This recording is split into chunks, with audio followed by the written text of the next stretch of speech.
up, y'all? Another episode? Let's go. This question right here, I'm pretty sure you asked yourself. I'm pretty sure you had to wrestle with the question if you asked yourself. People often say, man, if I were God, many people think if they were God, the place would be so much better. This world would be so much better. They would do things the way they know how to do it. They would do things in accordance to what's healthy, what's good for everybody. They would say no more wars being fought, no more fighting, no more useless killing, no more wars, no more any of that. They'll say no more sickness. Nobody has to die of cancer, diabetes, sickle cell anemia, any of the diseases that are plaguing humanity. None of that. No more disease, no more just achy bones and joints and arthritis, none of that. However, if you were God, there's a few things that you need to consider. There's a few things you gotta wrestle with. Okay, let's play this experiment. Let's play this game. Let's say you were God. Let's do this. Okay, now, if you were God, would people be free in your world? So you ask yourself, you play this game, you play this scenario right now. Say, will people be free? Will people have, what that means is will people have free will? Will people be able to freely choose to do what they want to do? If you already are starting to question, you got a problem. Because look, that means people would sin, which is normal. People sin. Okay, let's say in your world, there will be no sin if you were God. There will be no sin. It's just you are God and you say, there's no sin against me. There's no sin against me. Well, that would mean that you're not perfect. Because, or that would mean you're not all good or all holy. Because anything that falls short of that is sin. By definition, God is the standard. So that means he has to be all good. So look, if you say that you were God and you say that there's no sin, that means you're not all good. Because if you're not the one that sustains all things, holds all things, is the unchanged, uncaused first causer, if you're not that person, that means the standard doesn't reside within you. But if the standard does reside in you, anything that goes against that standard is sin. Well, you might say, well, I wouldn't have punishment. I wouldn't have punishment if somebody comes against me. Just because they came against me, I wouldn't punish them to hell forever, damnation. I wouldn't just say, oh, you're going to hell forever. Oh, would you? What would you do? Because if you do nothing, that means you're not all just.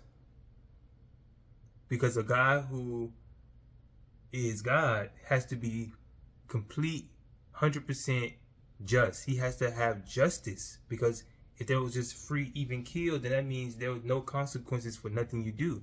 So that means you can't be an all just guy. You can't say that you fight for justice because you don't got no justice. Well, I would do justice. I would do things according to what I say. I still wouldn't punish people for sin. I wouldn't punish people for sin and go to hell forever. Or would you now? Or would you say that the murderers, rapists, whoever is free to do what they want and there's no consequences? Because last time I checked, people today in this life, they like their perpetrators to go away forever for their whole entire life. Am I wrong? People, when they do a crime, they like their perpetrators to go away, throw the book at them. And some people also say the death penalty, which it should be warranted. So tell me where I'm wrong at. In Genesis 2:16, 17, it said that the Lord God commanded the man, saying, of every tree of the garden you may freely eat, but the tree of the knowledge of good and evil you shall not eat, for in the day that you eat of it you shall surely die. God is telling you that I gave complete freedom. I just said stay away from that one thing. So the complete freedom, somebody might ask and say, oh, it's not complete freedom. You're right. Because if I gave you complete freedom, then I wouldn't be, all my other attributes wouldn't show. My justice, my mercy, everything that has to do with God. If I gave you complete freedom, then that means there's no choice to choose against me. There's no choice for you to say, I don't want you. So I had to give you at least one choice to say, deny, reject who I am. Next. From here stems everything. You would not have to balance the free will and your new sovereign control over everything because you're God now. You're God now. So that means you now have to balance free will and your sovereign control over everything. How would you do it?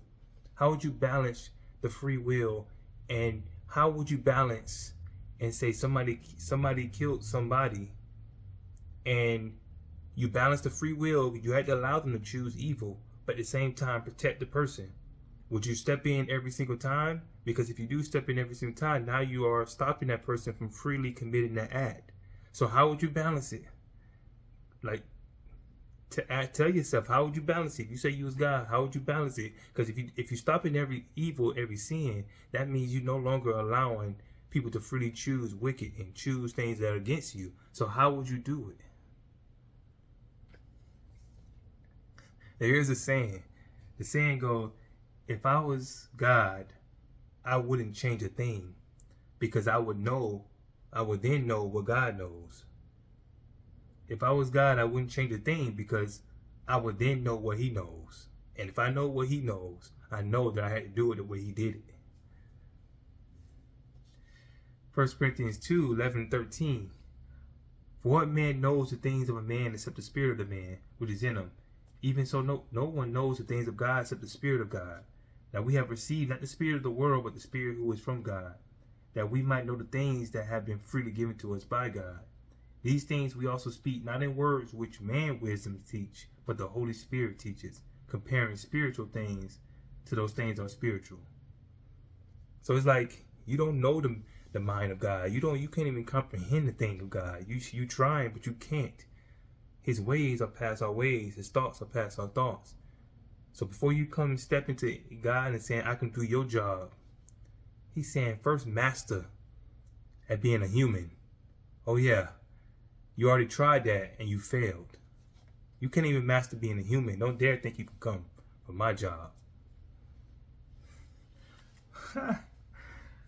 Yeah.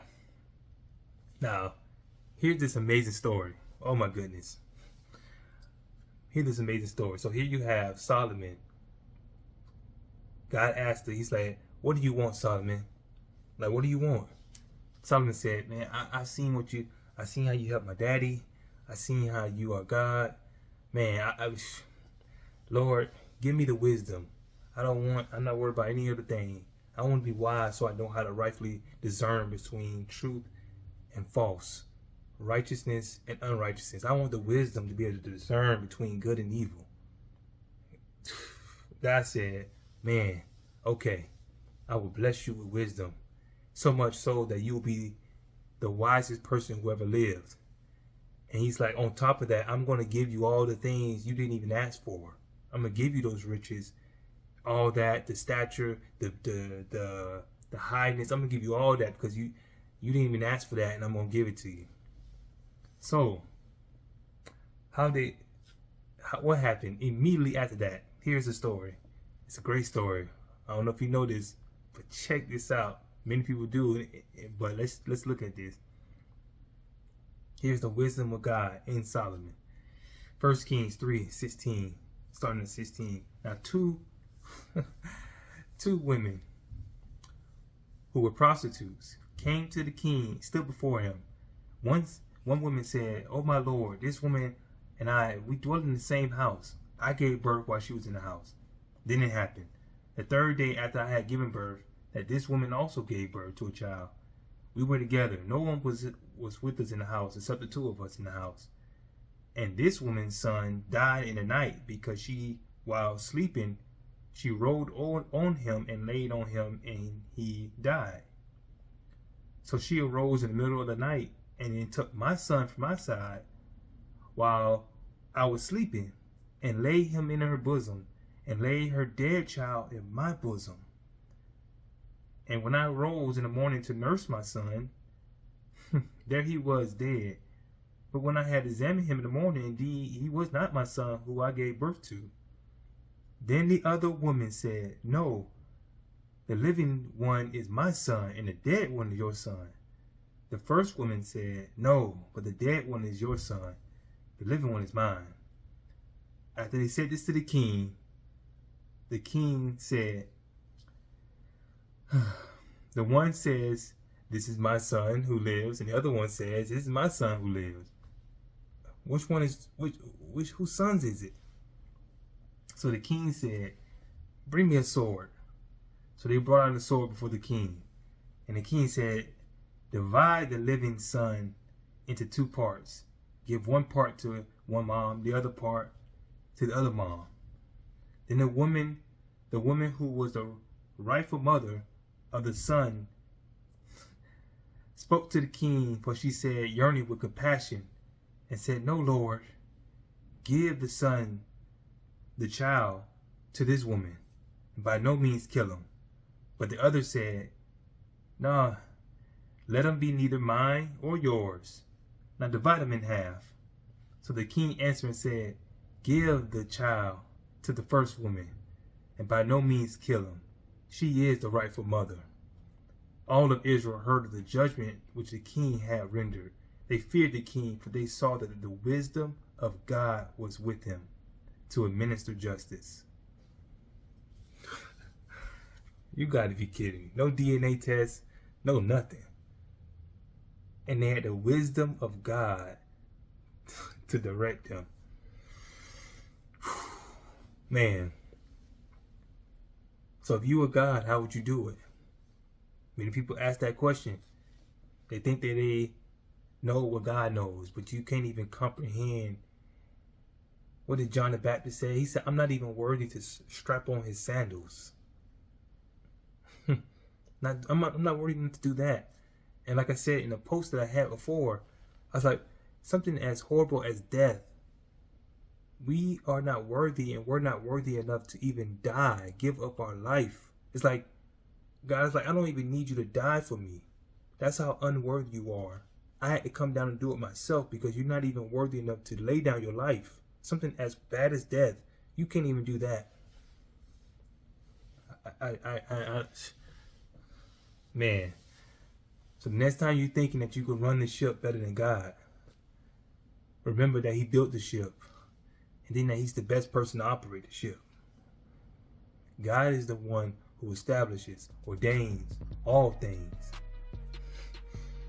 And you can't do or run this life better than God, because he is the creator, sustainer, and the one who gives strength to even operate this life. Man, I hope this bless you. Good episode. But God is God. Let him be truth and every man a lie. We cannot do what he can.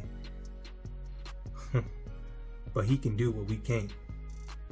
So, God bless you. I'll see you next time.